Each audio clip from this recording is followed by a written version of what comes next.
Јас се бидам многу краток, бидејќи моите колеги ја направија целата дијагноза, на вас и така се ви е јасно, а мислам дека ќе има до 12:30 време да прашате некои прашања кои може би нешто и паметно ќе знаеме да кажеме. Сакам да направам 2-3 поенти. Првата поента е следната. Оставките кои што се поднесоа не се резултат на политичката подготвеност на Груевски да покаже знак за компромиси.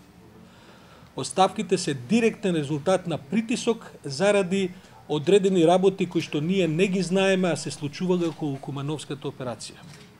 Оставката на Милијана Киевски ја дојдена како резултат на непојавување на министерот на работа повеќе денови. Човекот има барање за поднесено за оставка многу поодамно од колку што е прочитано од Груевски некој. Така што, ве молам, не е неважно да ја направиме вистинската дијагноза зошто си поднесува оставки. Второ, не смее да се преспие фактот дека за настаните во Куманово мора да се направи специјален извештај сега од страна на безбедносните органи. Тој извештај ние знаеме дека може да биде и делумно фабрикуван или некомплетен, но добро е да се има како почетна основа, зашто за тие настани, како и за некои други настани, ќе мора да се направат специјални анкетни комисии со специјално овластување еден ден во парламентот, кои што во детали ќе испитаат што навистина се случувало. Најголемиот број безбедносни експерти се согласуваат дека со целата таа операција и не само на денот на операцијата, туку целата генеза на тој настан е најблагоречено нејасен. Јас нема да одам во понатамошни шпекулации, бидејќи шпекулациите помалку или повеќе сите ги знаеме, затоа е неопходно да се направат овие извештаи и анкетни комисии за кои говорам. Дека господинот Груевски не сака да прави компромиси, туку работи се под принуда и само под принуда, немојте да имате никаква друга, некаква илузија дека он спремен на нешто друго, покажува прво изборот, предлогот и изборот на господинот Чавков за министер, кој е директно кршење на уставот. Аргументот дека и порано имало таков случај не е никако валиден легален аргумент. Може да имало и порано, не знам, тоа треба да кажа, но што тоа значи? Дека и порано имала лопови, па сега можат овие да крадат. Каков аргумент е тоа? На тоа се согласија и Дуи, на тоа се согласи и Груевски.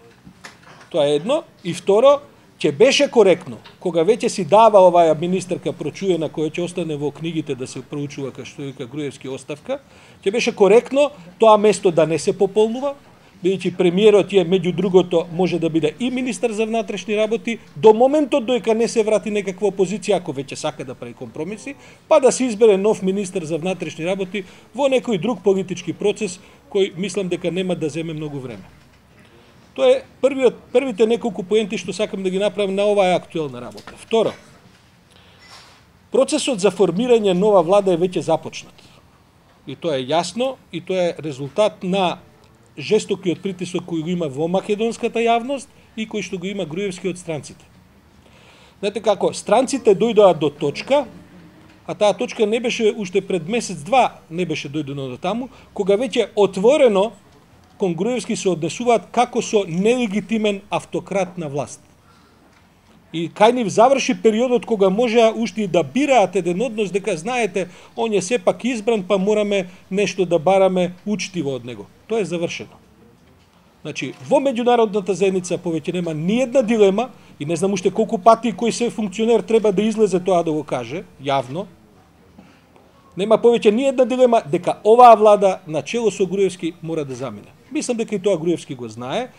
Сега е во прашање како тоа ќе се испреговара. Тоа е во таа фаза е влезен. Ова е порака до вторите и третите ешалони што ја правам.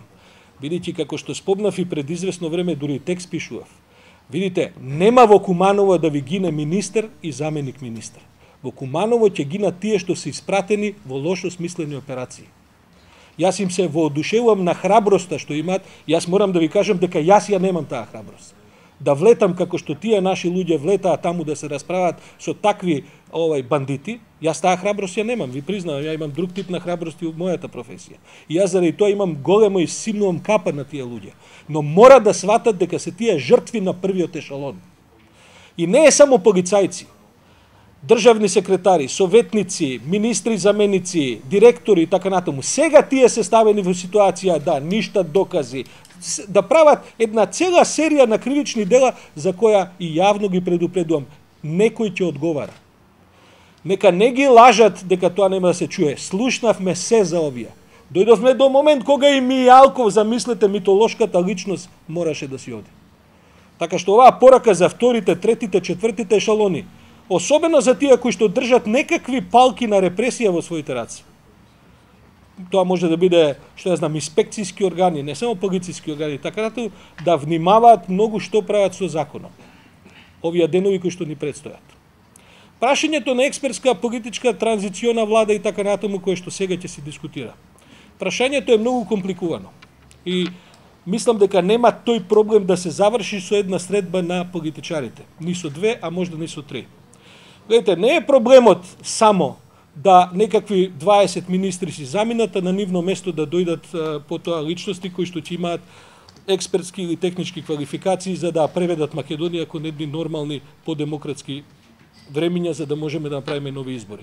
Се работи за цели слоеви во државата. Што ќе прави новиот министер за внатрешни работи или за правда, например, кога државни секретари, заменици министри, советници, цели слоеви се таму толку длабоко партизирани, што може да го направат да е најдобриот човек третиот ден да биде неефикасен и заправо некој од нив да си поднесе оставка да се замине. Да речеме, јас во мојата сфера можам да кажам, видите, техничка влада пред потполна замена на агенцијата за медиуми, значи комплетно тргање на сито еден ден, пред оставка комплетна на раководниот кадар на МРТВ, пред мораториум за објавување државни реклами по приватни медиуми, не можеме да разговараме. За да уопште можеме да дојдеме до точка кога ќе можеме да кажеме дека постои некаква рамноправност во таа сфера за да тргнеме од некоја нула. Значи, мене не ме интересира само што ќе си оди. Оваа екипа во МРТВ, Агенција за медиуми, таа ви е клучната за регулирање на целиот, на сите случувања во директорот на агенцијата е клучниот човек кој што има извршни законски овластувања да креира политика. Како мислите сега дека ние ќе се задоволиме со тоа што Милеја Киевски си заминал?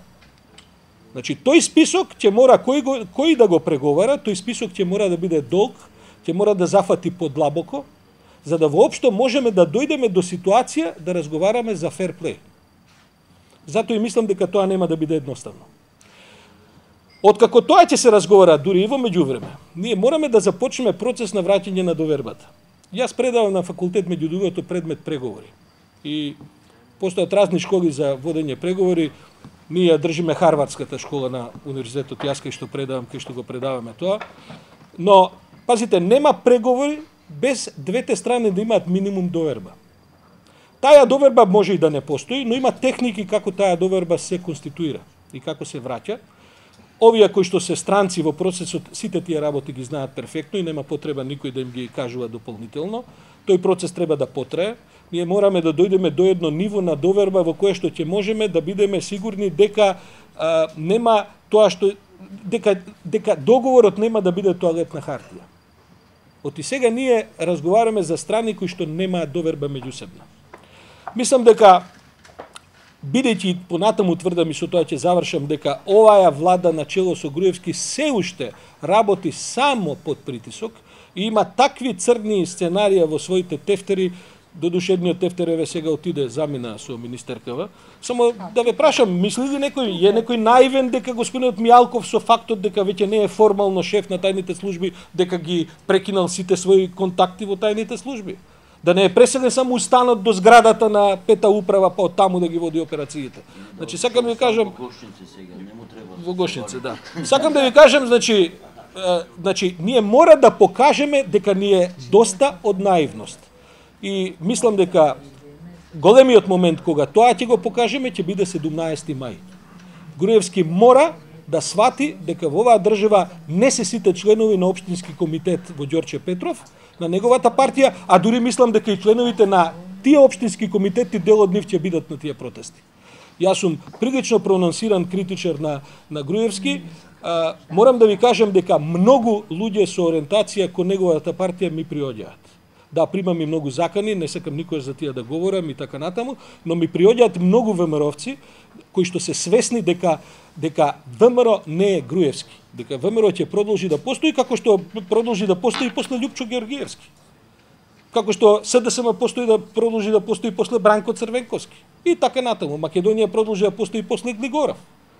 Сакам да ја кажам, значи, тоа се институции кои што ќе си продолжат, лошите во нив треба да си заминат.